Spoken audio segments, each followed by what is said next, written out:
specialist in early October. He was put on a 12-week strengthening program, and the Celtics said he's expected to return to on-court activities early December. The season carries on. Unfortunately, so does COVID-19. 54 players tested positive pre-bubble. We don't have an updated number post-bubble, but most recently, 2 Warriors players tested positive. That will delay camp just a little bit, according to GM Bob Myers.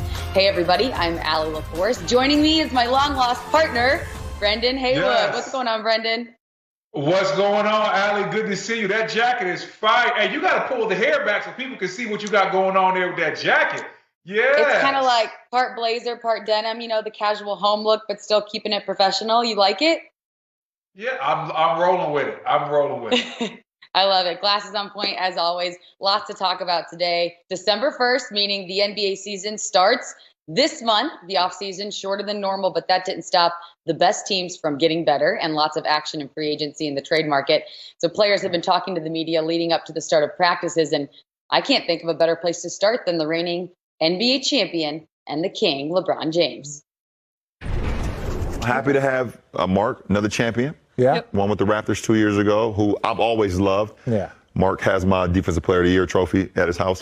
But Yo, but that's no here nor there. No, that's not a knock on Mark, but this is the thing, because sometimes we I don't love pay you, attention. Mark. I can't wait to talk about this. Wesley Matthews, who I've loved to compete Great against, guy.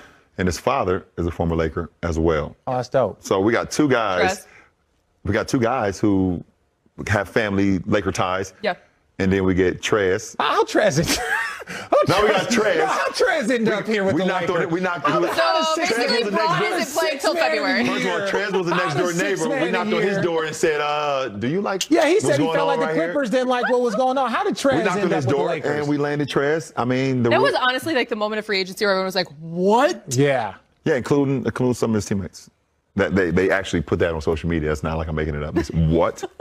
We got Trez, who 6th Man of the Year award winner, who's going to help our bench, which we struggle with this past year with our bench, and keeping that up.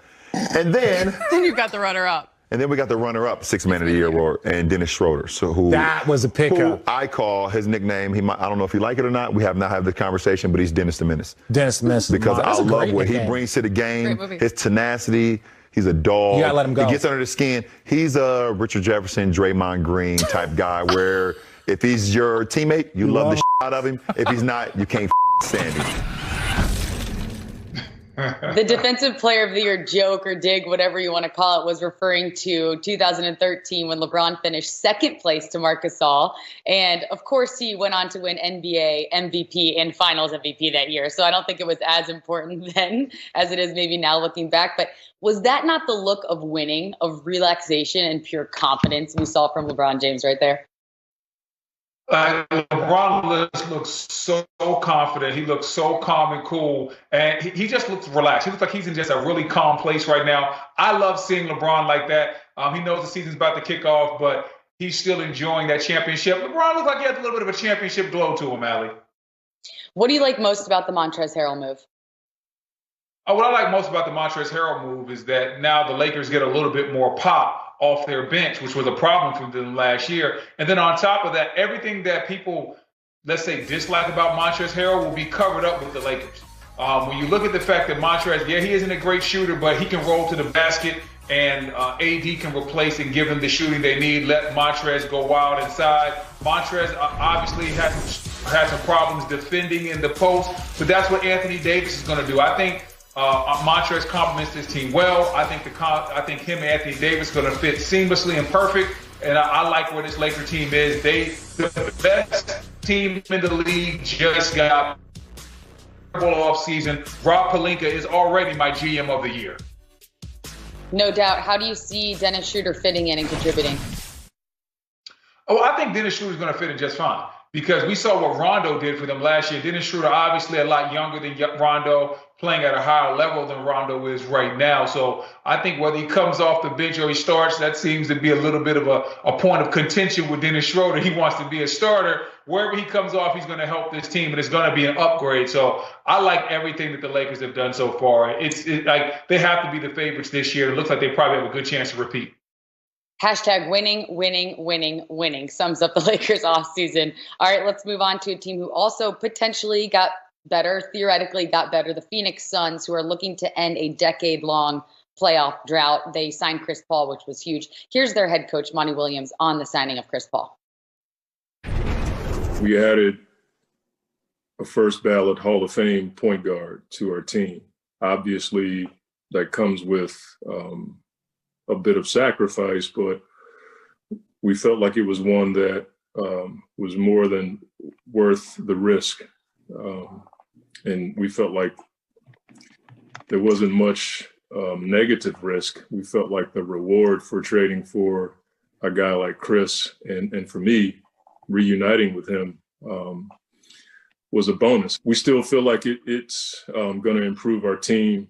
That's no disrespect to Ricky or Kelly. But Chris is Chris. I mean, he's one of the best players in the history of the game, especially at his position.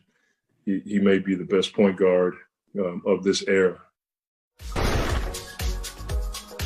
So here is a look at the Suns' projected depth chart. For my question for you, Brendan, is just with Chris Paul, it fascinates me how over the last 2 years the narrative has just changed so much around him. What's your take on the point that he's at in his career and what he can contribute to Phoenix? I think that Chris Paul sometimes gets a bad rap. I think that there were some times where sometimes his leadership was a little bit hard when he was in LA, but I think that's going to be a perfect fit for this young Phoenix team that's trying to get over the hump. We saw what Chris Paul was able to do last year in OKC. A lot of people didn't think he'd fit in. Some people didn't even think he would want to go there with him being an older player playing on a younger team that didn't have a chance to compete. But Chris Paul did just fine. He did what he was supposed to do. He was a great vet on and off the court, and he helped those young guys grow. He helped Shai Gilgeous grow. He helped a guy like Dennis Schroeder continue to grow. So I think Chris Paul will do the exact same thing for the Phoenix Suns. I think this is the missing piece that gets them over the hump and into the playoffs. They just need a floor general, a leader, somebody that can get Booker and Ayton easy shots. He's going to get so many lobs, it's going to be ridiculous because Chris Paul is still the best player we have in the game at reading the pick and roll from the point guard position. So I think the Phoenix Suns definitely got better. I think the young guys will grow as long as they listen to the floor general. No doubt. I think what's been great is Chris Paul has really showed his willingness to adjust, to be the best version of himself, to fit into an organization that he was thrown into. We saw him change his diet. He was in great physical shape. He was a leader in Oklahoma City. So he's going to have to do the same with Phoenix, and I'm excited to watch. Another guy who's going to have to do some serious adjusting and coaching is Doc Rivers, who now has this Philadelphia 76ers team to figure out, which no one has been able to do really for the last 3 or 4 years. Here's Doc on what he thinks. I guarantee you we'll run more pick and rolls. And I guarantee you'll see more pick and rolls with Ben and Joel in them, So, but I like a lot of the stuff they ran in the past too. They had some pretty good movement stuff. And so we want to make sure that because of this shortened preseason, shortened training camp, and quick first game, that we don't try to do too much. We want to make them as comfortable as possible. I think that's a great approach, first of all, because they've been overthinking everything in terms of the chemistry and are they in shape and the injuries and the fit of the roster. And now they have a new head coach. So it is a lot for a team, for an individual alone. I think by trading for Seth Curry, by trading for Danny Green, now they have more shooting, which they desperately needed. But is it enough, Brendan? I won't know whether it will be enough until I see their two best players get on the court and what they look like. Obviously, they upgraded the shooting, but that wasn't the only problem with this team. Ben Simmons his offensive game was lacking a lot of substance. He's a great passer. I love Ben Simmons, basketball player. I love his potential. But if we're talking about trying to win right now, I can't think of an NBA player in history that plays on the wing with that type of offensive skill set that's been able to win a title. When the game slows down in the playoffs, you have to have a mid-range jumper, maybe a three-point shot, or at least be a consistent free throw shooter to be able to impact ball games. And Ben Simmons is not there yet. So I love the free agent moves, but I'm not worried about free agency. I'm not worried about Doc Rivers. I'm worried about Ben Simmons, and I'm worried about Joel Embiid. Your best two players will set the tempo. They will set the culture. Last year, that culture wasn't great. I think Joel needs to be in a little bit better shape. Ben Simmons has to address the offense. When those two things happen, the Clippers will be ready to contend. Until then, they might be pretenders.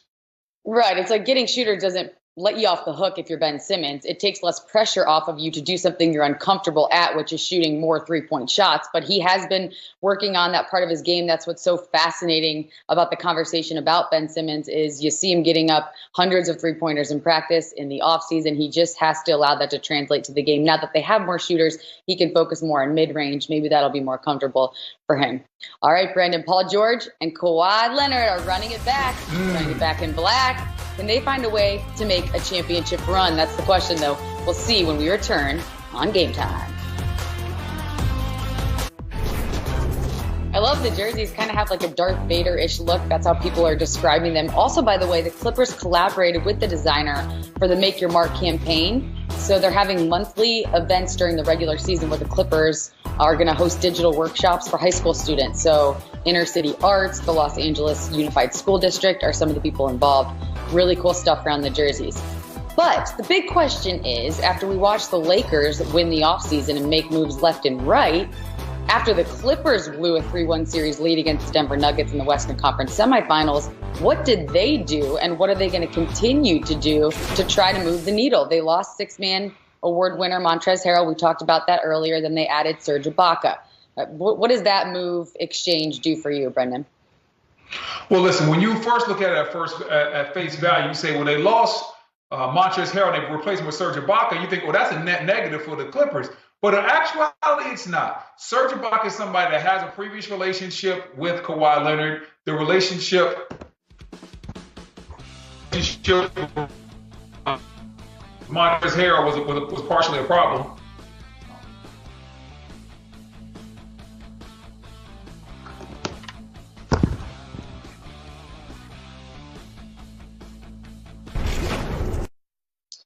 Looks like we lost Brendan's audio as we try to get him back and connected. I think, one of the things that's really great is the fact that Coach Ty Lue really knows that talent won't take you to a championship alone. And now that we have Brendan back, I'd love to hear your thoughts on how significant having a head coach like Ty Lue can be. He was with the program before, so he's seen what it takes, but also being with LeBron in Cleveland, not having a ton of elite athletes, but knowing what it takes to use the talent you do have and make a championship team and make a championship run.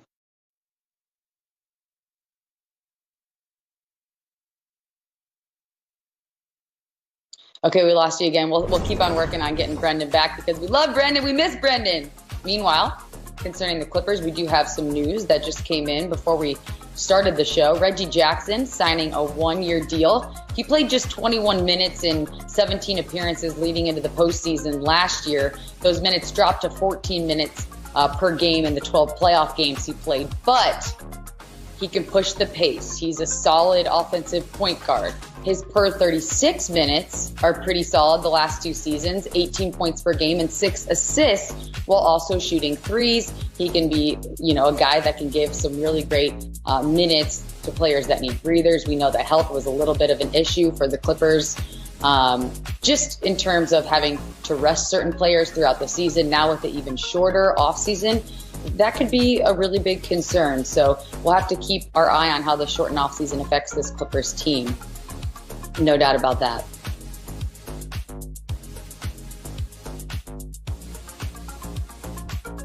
Make sure you get all his hair in the shot. I know, that's a lot of hair. I like it. Oh. Ready when you are. I'm ready. My hair's not ready. Hey, Doc. Nice to see you again. Well, I don't see you, Tim, which is no fair, but It's probably better that way for both of us. I don't know where you're making these stories up that me and James talked about. Any of this at a workout, like I don't know where that came from. And James is a friend of mine, but I let the front office handle all of that stuff. It bothers me a lot. I'm not gonna lie, it bothers me a lot. I really don't understand why I wasn't on it, but it's motivation for next season. It's gotta, it's good. I have an extra chip on my shoulder, just to prove myself even more. It's just a different energy that they're showing their faces in here. I see them every morning. I get here around, 8 o'clock and they're already in the gym. They're on the court with you. They're talking to you about, not just basketball, personal life things. What things do you like around here? What don't you like? They want you to be up front. you know, they're willing to change and hear players' opinions. So I think that's something that's been different in the past. Stan's an old school dude. Old school guy. And I just like that, man. You know what I mean? So I feel like I can learn a lot from him. Hence the extensionis. Sounds like. All right, everybody, the preseason is just days away. So excited to get this season started. Here are some of the notable preseason games, starting with Clippers-Lakers. And if you notice, we get to see Clippers and the Lakers twice in the preseason, once on December 11th and once on December 13th. Of course, we don't know which superstars will be playing how many minutes, but the Mavericks and the Bucks also extremely exciting. That way we can look at some pretty must-watch TV when it comes to the one-on-one matchups you're looking at on this schedule.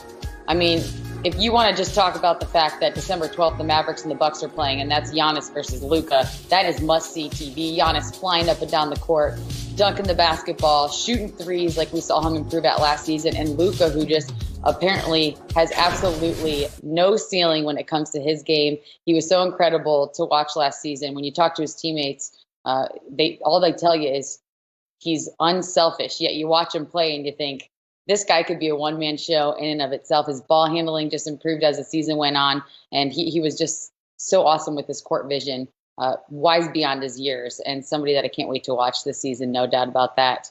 So when you look at some of the rookies and who you think will make the biggest impact this upcoming NBA season, and you start thinking about who will be the best fit and where, it's hard not to go with James Wiseman. The Golden State Warriors selected the University of Memphis center with the 2nd overall pick in this year's draft, and people are getting very, very excited to watch him play. But Steve Kerr, the head coach of the Warriors, by the way, says, don't get too excited. He's still a rookie and has a lot of room to grow within our system. Let's listen to Steve Kerr and his thoughts on Wiseman. When he's on the court with those guys, he's got to learn the spacing. He's got to learn to get to that dunker spot and be on the backside of and understand his role in those circumstances. And then at the other end of the floor, you know, Draymond is going to be anchoring the defense, and he's got to be Draymond's partner ultimately. You know, Looney learned over his first couple of years, he learned the ropes at the 5. Looney is going to be so much more advanced than James will be defensively. So James has a lot to catch up on. But James's potential athletically is so dramatic that you know, I imagine he'll have a chance to step in and help us because he's so athletic and dynamic. But there's a ton to learn, and he doesn't have the value of a summer league and a whole summer of workouts. So a lot to catch up on in every respect. So we just got to do our best and